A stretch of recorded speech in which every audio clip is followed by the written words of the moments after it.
Hi, my name is Amar. In this video, I will discuss how to use panorama effect in Flutter using GetX. As you can see in the output, this image can be viewed in 360-degree angle. And if you want, you can zoom the image as well, right?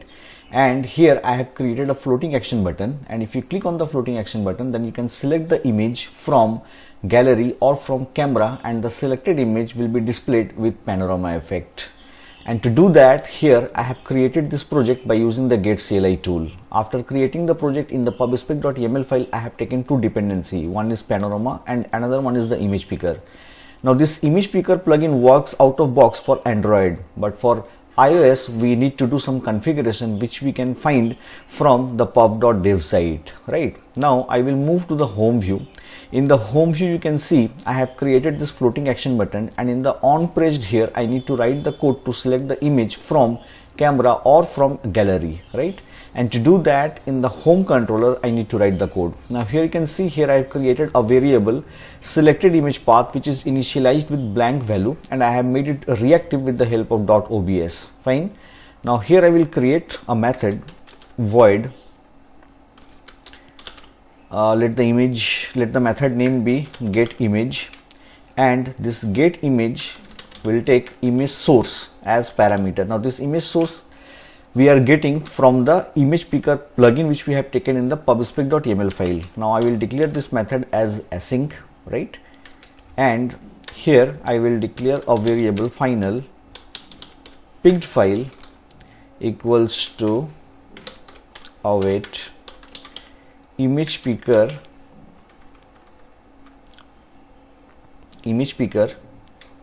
dot, we need to call the pick image method, and in the pick image method I need to specify the source. Now this source will be the image source. Source means whether we want to take the image from the gallery or from the camera, right? This. Now here I will do a check if picked file, if it is not equals to null, then that selected image path dot value will be equals to picked file dot path, right? And in the else portion we can give a message to the user that the user has not selected any image. Here we can use a snack bar. In my case I am just giving the message in the print, okay? And here I can write no image selected. Fine. Now I will move to the home view, and in the home view, in the on pressed of this floating action button, I can call controller dot get image, and here I need to pass the image source, which can be image source dot, it can be either camera or we can take gallery as per your choice. Here I am taking camera, right? Now in the body tag here I need to use the panorama widget which is provided by the panorama plugin which we have taken in the pubspec.yaml file, right? Now in this panorama I will use some properties. The first property I will use as zoom. In the zoom I will specify the value as 1. In the anim speed I will specify the value as 1.0, right? And here as a child of this panorama I will use controller dot selected image path dot value if it is not equals to blank. Now if you remember, in the home controller I have declared this selected image path variable with the blank value. This means initially it is blank, right?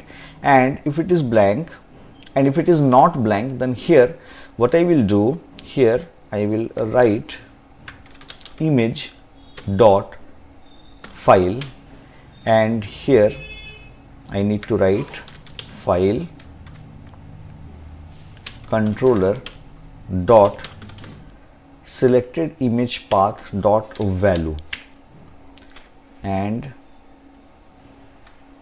here I will write image dot asset,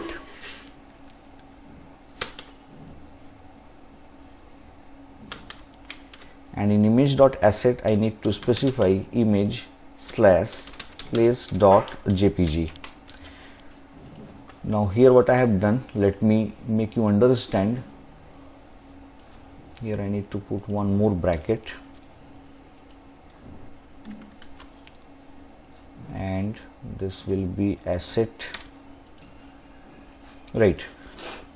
So here what I have done, initially if the value of selected image path is blank, then obviously this portion will execute, and what it will do, it will take the image from the image folder. Now you can see here in the project I have created an image folder, and I have placed this place.jpg image, and this entry I have made in the pubspec.yaml file. So initially if the value is blank, initially if the value of selected image path is blank, then it will take the image from the asset, right? But if we click on this floating action button, then we will select the image from the camera or from the gallery, and at that time the value of the selected image will not be blank, and whatever image we have selected, that image will be displayed with panorama effect here, right? And here I need to do one more thing. I need to wrap this panorama with OBX, this, and I need to close it here. So if we run this project, then we will get a output like this. This image, whatever image we have selected, either it is from asset or from camera or from gallery, it will be displayed with panorama effect, which can be viewed in 360-degree angle, as well as if you want, you can zoom the image as well, right?